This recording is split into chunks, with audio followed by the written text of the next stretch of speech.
Et yo, salut à tous, c'est Kinzo. Aujourd'hui on se retrouve pour une nouvelle vidéo, enfin, où on va parler des cartes qui prennent la rotation. Alors, les cartes les plus importantes, évidemment, on va pas faire un détail de tout, et par ailleurs, il y a de fortes chances que j'en ai oublié, donc n'hésitez pas à me corriger dans les commentaires, à donner votre avis, etc. Voilà, parce que ça va être une vidéo de discussion, bilan, tout ça, de épée et bouclier, même si j'ai pas énormément connu, j'ai pas connu en fait en compétitif le début de épée et bouclier.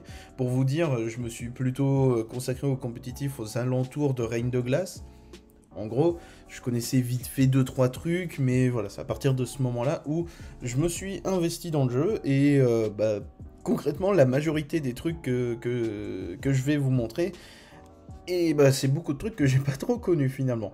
Donc pour commencer, on va regarder du côté des One Prizer, parce que il y en a forcément beaucoup qui sont intéressants. On va voir tout d'abord, on va dire, les moins importants, et on va monter au fur et à mesure vers ce que je pense et enfin sont les plus intéressants. On peut parler tout d'abord de ce Zygarde là. Alors comment dire, c'est une demande très particulière, mais certaines versions de Lost Zone, de Lost Zone Box, le jouaient, parce que ça permettait de faire un espèce de petit revenge kill, de reprendre un petit avantage pour finalement pas grand chose. Donc voilà, c'était plutôt utile. Il se peut qu'il y ait d'autres Zygarde qui soient joués, mais de mémoire c'est celui-ci. Voilà, c'est juste une autre manière de jouer. Du côté des autres One Prizer à peu près importants, on a il y a plein de trucs à dire. Ce Noctu Noir, par exemple. Alors ça me permet d'ouvrir une parenthèse sur les decks contrôle, entre autres parce que évidemment contrôle perd beaucoup de cartes à la rotation, comme tous les decks évidemment, enfin comme beaucoup de decks, il y a pas mal de trucs qui s'en vont, forcément, hein, c'est le principe d'une rotation, et du coup ce Noctu Noir s'en va, et finalement quand on y regarde, contrôle, on va dire ça comme ça, perd pas mal de cartes assez intéressantes, mais évidemment, le principe d'un deck contrôle, c'est que ça va utiliser beaucoup de cartes différentes, et je pense sincèrement que contrôle va quand même pouvoir s'en tirer. Voilà. De quoi on peut parler? On peut parler aussi de ce petit Belle de Neige qui a jamais eu vraiment de grands moments de gloire. Si, il y a eu Waterbox là avec Goopix, d'Alola Vestar. C'est dommage parce que le Goopix et tout, enfin c'est très fort, mais en fin de génération, quand Belle de Neige va bientôt s'en aller, donc c'est un peu dommage. Mais c'est une carte que j'aime beaucoup son design, Belle de Neige est sympatoche, j'aime bien ce Pokémon, et puis voilà. On peut parler aussi du petit Miaus de Galar, qui pouvait être utile dans pas mal de decks, hein, qui avaient besoin de défausser, notamment dans Mad Party, Folle Aventure en français, qui est un deck que personnellement j'aime beaucoup, j'aime beaucoup le concept. Pour les plus anciens qui ne sont pas trop à jour ou qui n'ont pas connu Sword and Shield, hein, finalement, en compétitif, c'est Marche Nocturne. C'est pareil, c'est tout, voilà. Il vous faut un certain nombre de Pokémon dans votre pile de défausse, enfin 20 dégâts multipliés par le nombre de Pokémon avec Folle Aventure dans votre pile de défausse, donc c'est vachement bien. Mad Party, du coup, en anglais. Et du coup, voilà, c'était un deck assez rigolo qui a bien marché au début. Là, actuellement, il a complètement disparu. Mais voilà, c'était un deck assez rigolo. Ensuite, on peut parler de Pokémon Plante, et moi, grand adorateur du type Plante, je vous avoue que post-rotation, ça va être encore plus compliqué que ça ne l'est déjà, puisque mon pote Archiduc s'en va. Et oui, je peux dire mon pote, parce que c'est avec lui que j'ai commencé le compétitif Pokémon, hein, finalement. Donc, voilà, il s'en va, j'ai passé de bons moments avec Archiduc. Mais voilà, malheureusement, il nous quitte. Voilà, et je suis triste. Il y a aussi Gorithmic, qui est très fort, puisqu'il permet de mettre 2 énergies plantes du deck directement sur nos Pokémon, donc c'est très fort. Maintenant, on a Vitalité de Flow, donc un supporter qui permet de faire pareil, mais depuis la main. Du coup, c'est quand même vachement moins bien alors que c'est un supporter, je trouve. Enfin, ça dépend. Ça dépend. Le principe des cartes, c'est d'accélérer des énergies, mais ça le fait pas de la même manière. Donc bon. Du coup, ouais, Gorithmic qui part, c'est dommage. On parlera des V après. Parlons des autres One Prizer. Là, on va commencer à toucher à des Pokémon qui sont assez importants, assez notables. Parlons par exemple de Voltali, ce Voltali-là très précisément, parce que s'il a une capsule mémoire attachée à ce Pokémon, donc la capsule mémoire, vous vous en doutez, prend la rotation également, les Pokémon hauts de l'adversaire n'ont pas de talent. Pourquoi c'est si fort? À cause de lui. Et on en parle après, évidemment. C'est probablement la carte la plus importante, enfin une des cartes les plus importantes qui prend la rotation. Il n'y a pas que lui qui est très important. Ensuite, on peut parler aussi de ce Hoopa qui a fait un deck que je trouve trop cool, l'espèce de petit Dark Box, où en gros c'était que des One Prizer basés sur les Argus, évidemment, pour avoir beaucoup de stabilité, ou pas, le Sulfurat de Galar qui date de Évolution Céleste, qui était très sympa, du coup ça faisait un petit deck très rigolo, franchement. Bah voilà, c'est tout. D'autres Pokémon très importants, bah, y en a, vous vous en doutez, il y en a beaucoup. Il y a par exemple ce petit Altaria, bah, qui pouvait jouer un petit peu dans les decks contrôle, qui avait son propre deck passé un moment, qui était juste trop chiant à affronter si vous avez un deck V, parce que ce Altaria ne prend aucun dégât venant des Pokémon V et GX. Voilà, c'est un stage 1 d'évolution, ça tape à 60, donc ça tape pas très fort. Donc voilà, c'est juste chiant à affronter, mais c'était assez balèze. On a ce petit Pachmila qui était très fort aussi, hein, Défausse 1, Draw 2. Alors, d'un autre côté, ça fait un peu... c'est dommage de le perdre, mais maintenant on a un Kirlia qui fait exactement pareil, et un Gardevoir aussi qui fait pareil, donc en plus de pouvoir le faire une fois, on pourra le refaire si on fait évoluer en Gardevoir, donc c'est pas mal. Donc ça reste dans le même principe. Donc on a le remplaçant. C'est juste que... Ah, quoique Kirlia, il a peut-être 80 ou 90 PV. Ouais, je pensais à niveau ball, mais... du coup, ça marche aussi. Donc voilà. Disons, on a eu son remplaçant, donc c'est tant mieux. Ronflex, Goinfrerie, donc qui date de Voltage Éclatant ou de Épée et Bouclier, je ne sais plus. Je crois que ce logo en bas, là, c'est Voltage Éclatant. Bref, qui était très fort et que j'aimais beaucoup, qui permettait, s'il était sur le poste actif, de piocher jusqu'à avoir 7 cartes en main, ça ça termine le tour. Mais voilà, pour les decks un peu lents ou One Prizer, c'était vraiment très fort. Et était souvent synonyme de Rosemary, hein, on va pas se le mentir, parce que voilà, voir l'adversaire qui se met à main 7, bon, si on peut essayer de contrer ça, c'est pas mal. Les autres cartes qui deviennent, qui sont quand même vraiment importantes dans la méta actuelle, nous avons toutes les Amazing Rares. Là j'ai pris l'exemple de Raikou, j'aurais pu mettre Yveltal aussi, parce que Lugia, voilà, les magnifiques rares, hein, ça a été souvent des cartes complètement useless, mais depuis Lost Zone et Lugia, elles ont pris vraiment un grand intérêt, parce que leur coup d'attaque est complètement absurde. Voilà, vous voyez, hein, le haïku, une plante, le raikou, c'est une plante, une électrique, une acier, ça n'a aucun sens, mais très souvent d'ailleurs, les attaques des Amazing Rares sont très puissantes. On a un Zacian qui est très fort, on a Raikou, Yveltal, qu'est-ce qu'il y a aussi? Il y a un Rayquaza aussi qui est vraiment pas mal, je me souviens pas de tout, mais il y a aussi un Kyogre qui est fort, il y a un Reshiram, enfin bref. La plupart des Amazing Rares sont très sympas, et du coup, ils s'en vont tous, voilà, ils nous quittent absolument tous, et c'est un peu triste, parce que j'aime beaucoup la rareté des Amazing, avec l'explosion de couleurs qui dépasse le cadre et tout, c'est très rigolo, c'est très joli, mais du coup, voilà, ils s'en vont tous. On a aussi le petit Zigzaton Caprice Coup de Tête, c'est Headbutt Tantrum, un truc dans le genre, je ne sais plus, qui fait que vous placez un marqueur de dégâts sur un Pokémon adverse. Alors un marqueur, ça peut paraître vraiment pas beaucoup, et je peux vous assurer que c'est très fort, parce que ça arrive très souvent d'être à 10 PV de mettre un KO, et juste Zigzaton, paf, fini. Donc voilà, c'est très fort. Donc voilà, qui est très fort. On a ce Smogogo de Galar qui est aussi extrêmement puissant et qui se joue des fois tout seul. Il y a des gens qui arrivent à faire topper ça, juste 4 Smogogo, c'est tout. C'est extrêmement chiant à affronter d'ailleurs, hein, mais bon, c'est le jeu, voilà. Et pourquoi il est si fort? Il a son talent qui fait que s'il est sur le poste actif, l'adversaire ne peut pas faire de talent. Voilà, les talents de l'adversaire sont complètement annulés, donc c'est quand même très très fort. Euh, les Pokémon en jeu de votre adversaire n'ont pas de talent, voilà, histoire de prendre les vrais termes. Et il a aussi son attaque qui empoisonne pour une seule énergie ténèbres, donc c'est fort.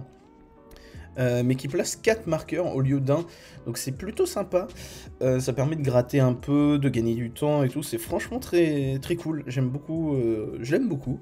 On a aussi ce Zekrom qui, moi perso, je l'aime énormément parce que je joue, enfin j'ai joué Lost Box Kyogre Zekrom, là vous voyez le deck très très complexe à jouer là, parce que j'aime beaucoup la mécanique, j'aime beaucoup Lost Box et tout. Je ne le joue plus trop comme ça parce que c'est un deck ultra compliqué, du coup là je rejoue Lost Zone de manière plus classique on va dire. Mais voilà, ce petit Zekrom, bah, je l'aime beaucoup parce que la paralysie, tout ça, et généralement maintenant, on voit pas énormément les états spéciaux, et puis même, ça fait longtemps qu'on n'a pas vu de decks qui font des belles choses avec des états spéciaux comme la paralysie, tout ça. Et bah là, ces derniers temps, on voit la paralysie, on voit le poison un peu avec Smogogo. Alors, c'est des decks un peu mineurs ou qu'on voit pas souvent, mais quand même, ça reste quand même des decks assez importants, voilà. Et évidemment, je pense que du côté des One Prizer, j'ai fait à peu près le tour. Il se peut que j'en ai zappé, je n'ai pas l'impression. Évidemment, le plus important, c'est les Argus Shady Dealings, affaire louche. Donc, celui-là de les Argus, mais il y a aussi un arroseur qui a affaire louche, et c'est pour ça que ce package est si exceptionnel. Lorsque vous le placez depuis la main sur un de vos Pokémon, donc pour faire évoluer, vous pouvez ajouter, dans le cas des Argus, 2 cartes dresseur, donc ça peut être un supporter et un objet par exemple, et le arrosard fait pareil, mais une seule carte, parce que quand même, faut pas abuser. Donc voilà, c'est des cartes qui sont super fortes, parce que ça vous permet d'ajouter à peu près tout votre deck, hein, donc c'est très très puissant, et en plus généralement, alors ça dépend des decks, mais par exemple, les Argus, a une attaque très très puissante, hein, pour une eau, une incolore, 120 dégâts, donc mine de rien c'est quand même pas mal, et ça inflige 20 dégâts à l'un des Pokémon de banc de l'adversaire. Alors ça applique pas la faiblesse ni la résistance sur le banc, mais quand même. Du coup ça fait que potentiellement c'est un bon attaquant, hein. Il a pas mal de PV, il tape assez fort, il met des dégâts sur le banc, donc c'est... voilà, il y a tout qui est bien dans ce Pokémon, dans cette carte, donc ouais. C'est triste de l'avoir s'en aller. Et ici, j'avais zappé ce petit Gouroutan que j'ai mis en gold pour aucune raison valable en fait. C'est pour ça que je ne l'ai pas vu. Qui est une carte assez intéressante aussi, dépendant du deck évidemment. Vous mettez une carte de votre main au-dessus de votre deck et vous prenez l'autre carte, enfin la carte qui était sur dessus de votre deck. Je m'exprime très mal. Une fois pendant votre tour, vous pouvez échanger une carte de votre main contre la carte du dessus de votre deck. Voilà. Voilà. Et du coup, c'était une carte qui est quand même assez intéressante pour plein de decks, parce que c'est plus ou moins comme si vous faisiez draw 1. Alors, on va dire ça comme ça. Mais ça a fait les beaux jours de Kyurem Palkia, le peu de temps qu'il était là, ce deck-là, que j'ai beaucoup aimé. Parce qu'il y avait un combo tout simple à faire qui était vraiment très sympatoche à faire. Et du coup, malheureusement, ce petit Gouroutan va nous quitter. Voilà. Partons maintenant du côté des Pokémon à Rulebox. Alors je vais pas m'étendre sur beaucoup de trucs, mais parlons des moins intéressants. Tout d'abord, les Pokémon qui étaient assez forts en début de génération. On peut parler de Pyrobut VMAX. Alors là, je vous parle juste de ce que j'en sais, hein. Donc il se peut que je dise des bêtises, mais voilà. Donc Pyrobut VMAX était assez fort parce qu'il y avait Zacian V dans la méta. Zacian ADP, hein. Quel enfer ce deck, hein. Quel enfer. On avait un petit Fenard qui aidait aussi les decks feu. D'ailleurs, les decks feu, à la rotation d'avant, ont perdu énormément de choses avec la soudeuse et plein de trucs comme ça qui ont pris la rotation. Et là, ils perdent encore d'autres trucs. Et là, je pense que post-rotation, les decks feu vont être... pas forcément mauvais, mais vraiment pas loin, parce que voilà, le peu de decks feu qui étaient intéressants vont partir, le Pyrobut et le Fenard qui pouvait servir d'autres attaquants, et surtout Skolosandre, qui était très fort, hein, avant la rotation de soudeuse. Combustion G-Max 40 dégâts, donc pour 2 énergies incolores, ce qui est littéralement que dalle. Donc 40 dégâts, et 40 dégâts supplémentaires pour chaque énergie feu attachée à ce Pokémon. Et du coup, ce qui se passait avant, c'était, donc à l'époque de la soudeuse, c'est que vous attachez 2 énergies feu depuis votre main, et vous piochez 3 cartes, je crois. Et en plus, si vous avez infligé des dégâts avec cette attaque, vous pouvez attacher une énergie feu de votre pile de défausse à lui, donc à Skolosandre. Donc c'était très très fort, hein, parce que du coup ça vous permettait de mettre un Pokémon ultra bourrin avec plein d'énergie dessus, donc c'était assez marrant. Là maintenant, bah déjà il n'y a plus soudeuse, il n'y a plus tout ce bordel, donc c'est compliqué. Et du coup, ben voilà, Skolosandre on le voyait plus trop, et ben malheureusement il va aller finir ses jours un peu dans l'oubli, donc c'est un peu triste. Du côté des autres Pokémon relativement intéressants, on va dire ça comme ça, on avait un petit Exagide qui permettait de passer à travers les talents, qui était, on va dire, mon cauchemar puisque je jouais Archeluc. Là j'ai montré Exagide VMAX, mais la V était aussi très intéressante. On avait un Pikachu VMAX qui est, bon, pas non plus oufissime, mais qui était assez rigolo et pas déconnant. Donc voilà, c'était sympatoche. On a l'Oclas VMAX aussi qui était assez rigolo, qui fonctionne à peu près dans le même ordre, bah, qui fonctionne du même principe en fait que Skolosandre. Il fallait mettre plein d'énergie dessus, donc voilà, c'était rigolo. Charmille VMAX qui, bah pareil, c'est exactement pareil, sauf que ça défaussait les énergies, et vous pouviez les défausser de n'importe où, donc voilà, c'était assez rigolo. Pardon. Qu'est-ce qu'il y avait d'autre? Ah oui, il y avait aussi un petit Montracite VMAX qui était assez sympa, et qui est, pour le coup, en étendue, un deck assez fort, alors un peu moins maintenant, mais qui est quand même assez costaud. Voilà, il y a aussi un petit Ronflex VMAX qui était assez costaud, et qui était d'ailleurs à 340 PV. Il y a deux, si je me souviens bien, il y a 2 VMAX qui étaient à 340 PV, Ronflex et un autre qu'on verra juste après, parce que c'était très très fort. On a aussi Togekiss qui était là des fois, puis s'en allait, puis revenait, puis voilà, donc c'était assez rigolo. Et le deck Togekiss VMAX était quand même assez sympatoche à jouer. On avait aussi Métamorph V, alors qui était un peu de niche, hein. Il n'y avait pas beaucoup de decks qui l'utilisaient, mais quand même, c'était très sympa puisqu'il se substitue à un Pokémon V de la défausse, vous l'inversiez, quoi, voilà. Donc c'était assez rigolo pour les decks qui étaient uniquement en Pokémon V et pas en VMAX, ou V-Star, pour ceux qui sont arrivés un peu après. Autrement, il y avait aussi Astronel VMAX qui était franchement un deck que j'aurais bien aimé me faire quand il est sorti. Enfin, quand je m'intéressais au jeu, quand j'ai commencé de m'intéresser au jeu, que j'ai jamais pu faire, mais honnêtement, je trouve ce machin vraiment trop cool. L'idée de, s'il est sur le poste actif, vous mettez 10 partout, et vous avez son autre attaque, donc voilà, en fait, le truc, c'est que vous switchiez tout le temps votre Pokémon, et ça permettait de mettre des dégâts un peu partout, et terminer en faisant un gros chaos de partout. C'était très sympa. Sinistrel VMAX aussi était assez costaud, surtout sa première attaque qui mettait 30 à l'un des Pokémon de l'adversaire pour chaque énergie plante que lui avait d'attaché dessus.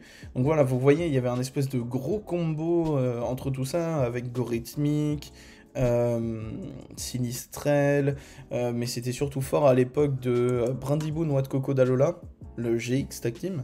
Parce que ça permettait de mettre Gorithmic tout de suite, puis au tour d'après vous mettiez déjà plein d'énergie, donc voilà, c'était quand même assez fort.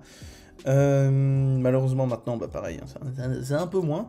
Fulgudog V, ça permettait d'accélérer des énergies électriques directement depuis le deck, donc c'était assez sympa. Alors c'était une attaque, donc voilà, c'était un peu compliqué, mais c'était quand même vachement fort. Là on va commencer à parler des Pokémon assez utiles, ou assez marquant, quoique, non, on va parler de quelques blagues encore. Palartichaut, c'était très marrant, puisque, bah, tout simplement, ça permettait de faire des donks absolument marrants. C'était à peu près le seul principe de la carte. En gros, ça combotait avec le Elector de Galar de Evolving Sky aussi, de Évolution Céleste. Parce qu'en fait, pas l'artichaut, quand il bouge du banc jusque l'actif, vous pouvez déplacer autant d'énergie combat que vous le voulez de vos Pokémon sur lui. Et du coup, bah en fait, ce qui se passait généralement, c'est que vous faites Élector de Galar, ça vous permet de mettre 2 énergies combat depuis votre main sur lui. Vous mettez pas l'artichaut sur votre banc, énergie combat, switch, vous prenez les énergies et paf, 200 des tour 1, donc c'était rigolo. Bon, c'était pas non plus oufissime, mais c'était sympatoche. Petit Nigosier, bon, ça c'était du pif, mais juste dans le principe où Nigosier VMAX avait réussi à faire des tops, il fallait que je vous en parle parce que c'est juste une blague et c'était trop et elle était marrante celle-là. Sepiatros VMAX aussi, c'était très fort couplé à Arceus et un petit peu à Dimoré, pas à Dimoré GX, quoique si, je sais plus. Mais bref, les GX Ténèbres, tout ça, c'était quand même assez fort aussi. Donc voilà, c'était assez sympa, il y avait un petit côté contrôle dans ce deck-là, donc voilà, c'était sympatoche. Parlons maintenant des cartes, je pense, qui sont réellement importantes. Duralugon V de type acier. Alors pourquoi je vous en parle alors que Duralugon V Max, il est de type dragon? Parce que mine de rien, celui-là était quand même beaucoup plus intéressant que le Duralugon V. Hein. Ce Pokémon prend 30 dégâts de moins provenant des attaques. Il est type acier, donc il a une faiblesse et une résistance qui est vraiment pas déconnante. Une attaque qui est pas mal aussi. 220 PV et tout, donc il était légèrement mieux que celui de Team Dragon, on va dire ça comme ça.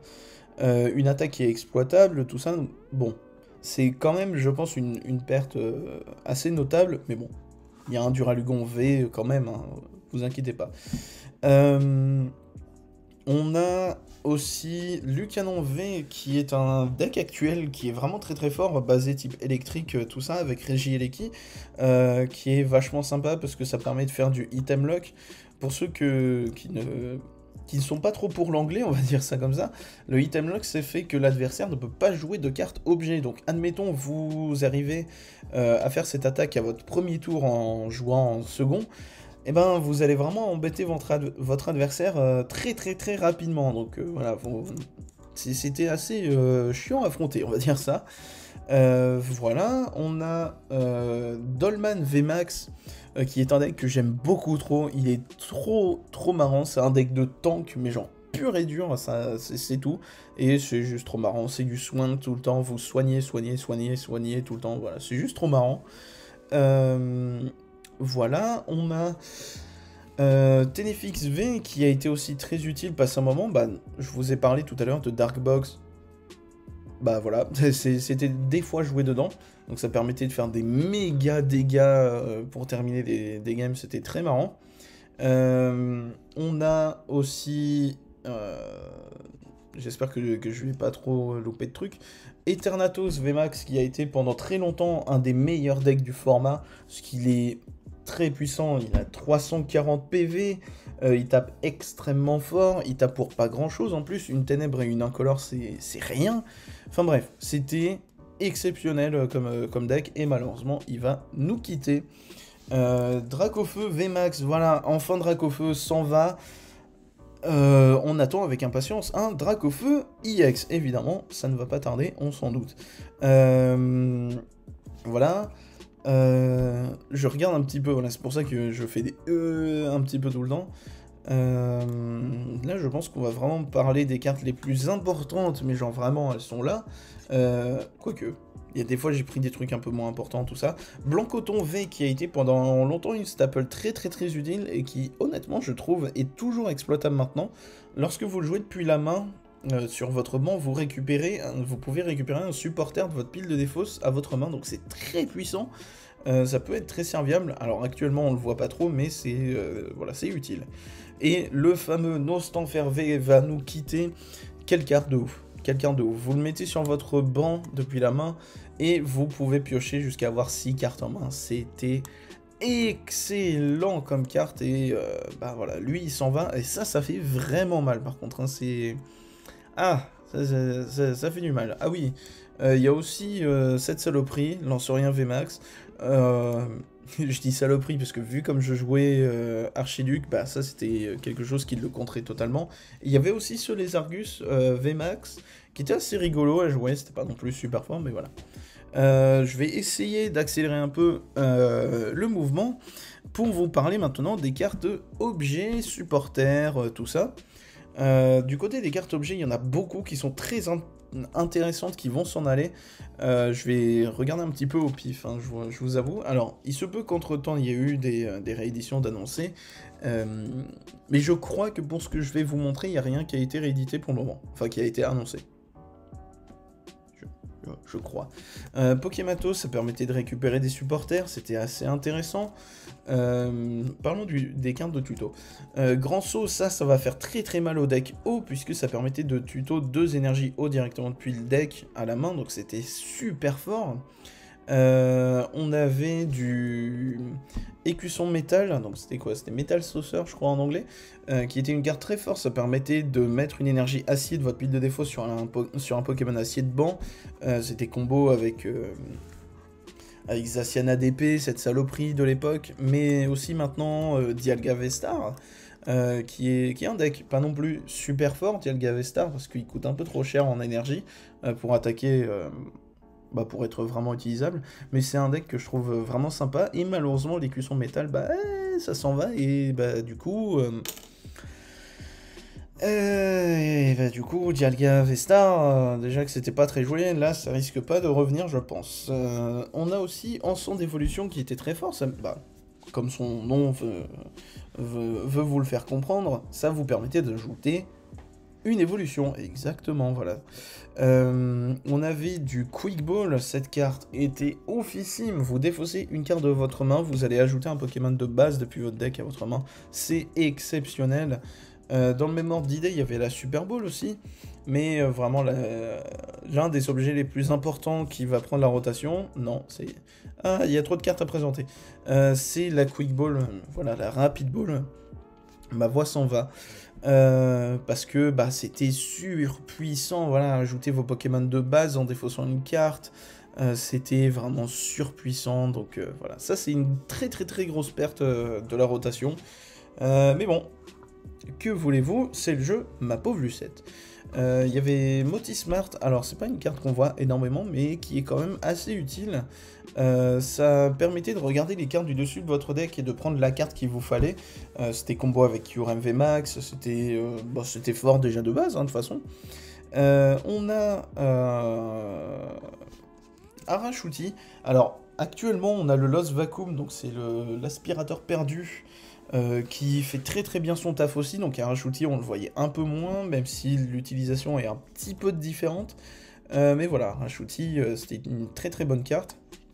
Pokémon Catchers, alors il se peut qu'il ait été annoncé, je sais pas pourquoi, mais je crois que j'ai souvenir de qu'il a été réédité, je peux me tromper, donc voilà. C'était plus ou moins pour remplacer Horde du Boss, donc c'était utile dans pas mal de decks. On avait le Clairon de la Team Yell, cette carte des enfers. Les deux Pokémon actifs sont confus, c'était trop chiant. Hyper Potion, ça c'était une très bonne carte aussi, vous soignez 120 dégâts de l'un de vos Pokémon, mais vous défaussez 2 énergies de ce Pokémon-ci justement.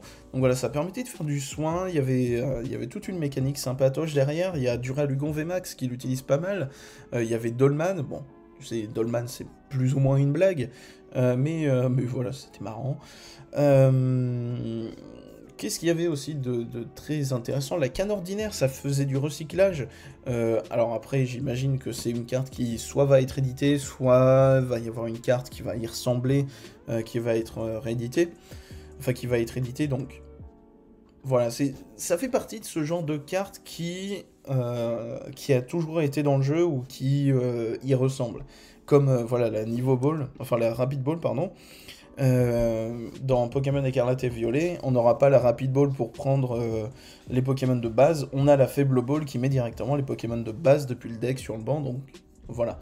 Mais le fait que Quick Ball déjà ajoute à la main et ne mette pas directement sur le banc, et en plus fait défausser une carte, c'est quand même vachement différent de la Faible Ball, hein, donc voilà, faut faire attention. Je pense que j'ai fait à peu près le tour des objets. S'il y a aussi l'échange d'énergie, donc ça permettait de déplacer des énergies. Admettons, vous avez une énergie eau sur un Lézargus et vous la déplacez du coup vers un Palkia Vestar. Voilà, c'est pour vous expliquer le concept. Mais l'objet le plus important, je pense, qui va prendre la rotation, c'est l'épuisette de rappel. Cette carte, wouah, qu'est-ce que c'était fort! Enfin, techniquement, ça l'est toujours, puisque la rotation arrive en avril. Mars, avril, oh j'ai un doute, je crois que c'est en avril. Ça permet en fait de rajouter un Pokémon que vous avez en jeu, sauf une V ou un GX, de votre terrain à votre main. Et du coup, ça reset sa ligne d'évolution. Donc, c'est pour ça que c'était un bon combo avec les Argus. Une fois que vous avez posé votre Lézargus, comme celui-là, votre Lézargus à faire louche sur l'un de vos Pokémon, ben, globalement, il fait plus grand-chose. Donc, simplement, vous faites épuisette de rappel, vous remontez votre Lézargus, votre Arrosard et votre Larméléon, vous remettez Larméléon, tour d'après, vous refaites Arrosard et vous êtes reparti, donc voilà. C'était très combo avec Guériland de Lost Zone, parce que ça permettait de reset le talent de Guériland, puisque vous pouviez le faire qu'une seule fois. Donc voilà, c'était vraiment dinguissime. Et du coup, cette carte s'en va. C'était très puissant, et malheureusement, bah voilà, c'est finito, voilà. Du coup, Lost Zone va perdre un petit peu, beaucoup de decks vont perdre en consistance, déjà parce que les Argus s'en va, du coup voilà, épuisette de rappel, malheureusement, elle s'en va, c'est un peu triste. Du côté des supporters, on a déjà tous les champions d'arène de Galar qui s'en vont, parce que c'est le principe même, parce que c'est les champions de Galar, et là c'est la première partie de Galar qui s'en va, donc évidemment. On en a certains qui sont pas très utiles, mais en vrai, la majorité étaient des cartes plutôt sympatoches. Peterson, ça permettait d'ajouter, de faire de la tuto. Lona, ça recyclait des énergies, même si ça arrivait un petit peu après, donc c'est pour ça que je vais l'enlever, parce que vu comme ce n'est pas arrivé dans épée et bouclier, elle n'a rien à faire dans cette case. Désolé, je ne sais pas ce que la carte faisait là. On avait Kabou qui était assez intéressant, dépendant évidemment du deck que vous aviez, mais qui était quand même assez intéressante. Il y avait Donna aussi, qui se revoyait un petit peu du côté de Kyurem Palkia. Et personnellement, j'aimais bien la jouer, ça faisait du recyclage directement à la main, donc c'était fort aussi. Et du coup, voilà, tous les champions d'arène de Galar s'en vont. Il y a l'ornithologue aussi qui s'en va. Alors, il y a des chances que cette carte soit rééditée ou qu'il y ait quelque chose qui y ressemble, genre un supporter qui switch et fait quelque chose qui soit du coup disponible. On a Sherose qui permettait de remettre des énergies sur les Pokémon VMAX en échange de défausser la main. Mais voilà, c'était assez utile, ça existait. Carolina, je voulais juste vous en parler parce que Carolina est une des meilleures waifus du jeu. Il n'y a aucune explication, non, c'est juste... voilà, la carte était un peu utile et je voulais vous parler de Carolina parce que Carolina est... parfaite. Dame du centre Pokémon, je suis complètement sérieux dans mon délire. Dame du centre Pokémon, ça soignait, ça enlevait les états spéciaux. Actuellement, on a le cuisinier qui soigne de 70 dégâts, mais n'enlève pas les états spéciaux. Donc c'est quand même... ce petit truc en plus, ça change pas mal hein, finalement. Parce que vous soignez le poison d'un Smogogo, la paralysie, tout ça, donc voilà. C'était quand même assez intéressant. Voilà du côté des supporters que je pense sont les plus importants. Je peux en oublier, bien sûr, hein, n'hésitez pas à me corriger dans les commentaires. Du côté des outils, il y en a plusieurs qui sont très utiles, qui malheureusement s'en vont. Prenons tout d'abord les plus minoritaires, on va dire. Viseur télescopique, il a eu un petit peu son heure de gloire hein, quand il y avait beaucoup de Pokémon qui attaquaient le banc, parce que du coup ça permettait de faire un petit peu plus de dégâts sur le banc justement. Il y avait Tortank VMAX qui était assez fort, même si, bon, c'était pas oufissime, mais ça aidait pas mal Chifours VMAX, ça permettait de faire des grosses dingueries. Zeraora V aussi, ça lui permettait de faire des vraies folies aussi. Donc voilà, c'était assez rigolo. On a aussi la capsule mémoire donc, qui combotait avec le Voltali, mais aussi avec d'autres Pokémon, comme par exemple le Léviator VMAX. Et du coup, ça permettait que l'évolution, le Pokémon évolué que vous avez, puisse prendre les attaques, puisse utiliser les attaques du Pokémon duquel il a évolué. Donc par exemple, une VMAX pourra prendre l'attaque de la V. Donc c'est plutôt intéressant. L'idée était très cool, et malheureusement, la carte nous quitte. Voilà. On a aussi l'œuf chance qui a été un petit peu utile aussi. Si le Pokémon auquel cette carte est attachée est mis KO, bah vous piochez jusqu'à avoir 7 cartes en main. Donc c'était sympa. C'était utile dans pas mal de decks. Ça a été utile un petit peu dans Régis, si je me souviens bien, ce deck des enfers. Voilà. Il y a eu l'ombrelle géante, et ça par contre ça risque d'être une très grosse perte, puisque ça fait que si le Pokémon auquel cette carte est attachée est sur le poste actif, ça fait que les Pokémon, les autres Pokémon, lui inclus, ne prennent pas les effets d'attaque. Alors ça c'est un petit peu plus technique, mais qu'est-ce que c'est des effets d'attaque? Eh ben, c'est par exemple les marqueurs de dégâts, donc par exemple comme Ténéfix, de zone perdue, là, qui a l'attaque mine perdue, si je me souviens bien, c'est pas des dégâts qu'il fait, c'est des marqueurs de dégâts, et ça, c'est des effets d'attaque. Et oui, c'est pas pareil, vu comme c'est pas des dégâts purs et durs. Genre, là, prenons une carte au pif, là, vous voyez que lui, il fait 40 dégâts. Et ben, Ténéfix, c'est pas marqué 12 ou 120. Lui, c'est vraiment dans le texte de la carte que vous voyez l'effet. Et du coup, ben voilà, ça bloquait complètement ça. Ça bloquait le Vestar de Giratina aussi, c'était très très très puissant. Et du coup, bah maintenant, pour contrer ce genre de carte, bah il n'y a plus rien, je crois, en fait, parce que l'ombrelle géante s'en va, l'énergie lavage pour les types eau s'en va aussi, on en parlera après. Donc, bah voilà, l'ombrelle géante, ça reste quand même une grosse perte. C'est un peu triste. Du côté des autres outils, on a la grande amulette avec laquelle je peux parler aussi de la cape d'endurance. C'est des cartes qui permettent de booster un petit peu les dégâts, les PV, pardon. La grande amulette, ça fonctionnait sur tous les Pokémon, et ça leur donnait 30 PV. La cape d'endurance, ça fonctionnait que sur les Pokémon de base. Donc, voilà, par exemple, on voyait très souvent Zacian V avec cette carte-là. Donc ça leur donnait 50 PV en plus, donc c'était quand même assez intéressant. Voilà, ça fait des PV en plus, voilà. Ce qui fait que potentiellement votre Eternatus VMAX montait à 370 PV, mon dieu, qu'est-ce que c'était? Beaucoup. Mais voilà, c'était sympa, voilà. Et un des outils les plus importants, c'est le ballon qui permettait de réduire le coût de retraite du Pokémon auquel cette carte est attachée de 2. Et très globalement, on va dire ça, la plupart des Pokémon qui sont joués ou qui sont assez forts ont 1 ou 2 coups de retraite, donc voilà, ça permettait d'éviter de défausser des énergies, voilà, c'était quand même assez sympa. Voilà pour ce qui est des outils que je pense sont utiles.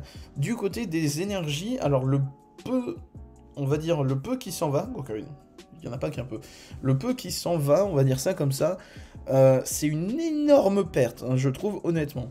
Par exemple, là j'ai mis l'énergie lavage, mais c'est toutes les énergies spéciales de type, on va dire ça comme ça, qui sont tous sorties en même temps dans Voltage éclatant, si je ne m'abuse. Vous avez une énergie spéciale combat, eau, feu, etc. Et ben, elles s'en vont toutes, et elles étaient globalement toutes assez utiles. L'énergie combat, ça réduisait les dégâts. L'énergie feu, ça boostait, enfin ça donnait plus de PV. L'énergie lavage, bah... c'était comme l'ombrelle géante, ça évitait les effets d'attaque, etc., etc. C'était assez utile, mais malheureusement, elles s'en vont toutes à la rotation. Et pareil pour l'énergie boréale, qui était une carte oufissime, puisque c'était tout simplement une énergie multicolore. Voilà. Enfin, multitype, parce que multicolore, enfin, c'est pas des couleurs dans Pokémon, bref. Et du coup, bah, c'était vachement fort, et c'était comboté très facilement avec Lugia et Aeropteryx, pour que vos Pokémon Amazing Rare puissent taper facilement. Du coup, il suffisait simplement de faire talent 2 fois de Aeropteryx, vous mettez 3 énergies multicolores, enfin 3 énergies boréales, et hop, votre Raikou pouvait taper tout de suite, donc c'était très très très puissant. Et bah malheureusement, du coup, la carte s'en va. C'est un peu triste, mais généralement, il y a toujours eu des énergies multicolores dans le jeu. Donc, il y a fort à parier que soit elle soit rééditée, soit il y a eu une énergie arc-en-ciel, ou vous voyez, quelque chose, une énergie de tous les types. Voilà. Il y a aussi l'énergie jumelée qui est très forte, puisque c'est une double incolore. Alors, actuellement, on a l'énergie double turbo, Mais l'énergie jumelée, ça a été très fort, puisque ça permettait à Mad Party de taper sans avoir le diminutif de l'énergie double turbo. Et du coup, ces cartes-là se sont côtoyées pendant un petit moment. Et du coup, ça permettait à des decks comme Fermit de faire des vraies dingueries. Donc voilà.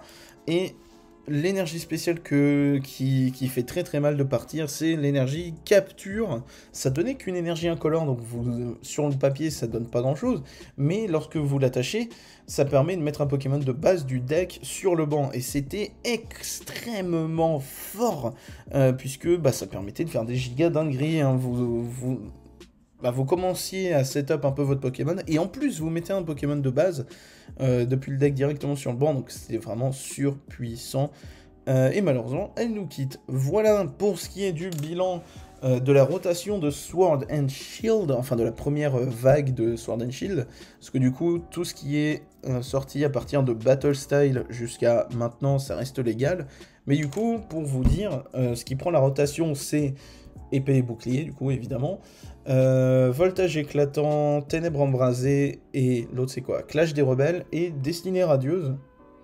Et pour vous la faire plus simplement, si vous voulez pas vous perdre, et les cartes qui prennent la rotation ont un petit dé, voilà, en bas à gauche de la carte. Donc ce petit dé dans un rectangle blanc, dans un petit symbole blanc, c'est les cartes qui ne seront plus légales à partir de avril. Voilà, donc c'est très... Comme ça, c'est beaucoup plus facile de retrouver les cartes. Donc simplement, si vous voyez ce petit dé dans un petit symbole en bas à gauche, la carte ne sera plus utile en avril. Voilà. C'est tout. Donc c'est très, très pratique qu'ils aient fait ça, c'est beaucoup plus simple et tout, donc franchement c'est propre. Voilà pour ce qui est du coup de cette grosse vidéo, elle fait plus de 40 minutes, et je n'ai rien à cuter dedans, donc c'est à la fois facile pour le montage, mais aussi pas facile parce que 40 minutes, bordel, ça fait long. Du coup voilà, j'espère que cette vidéo vous aura plu, désolé pour la longueur de la vidéo, mais vous avez vu, il y a beaucoup de trucs à dire. Donc voilà, j'espère que cette vidéo vous aura plu. C'était Ginzo. Allez, salut!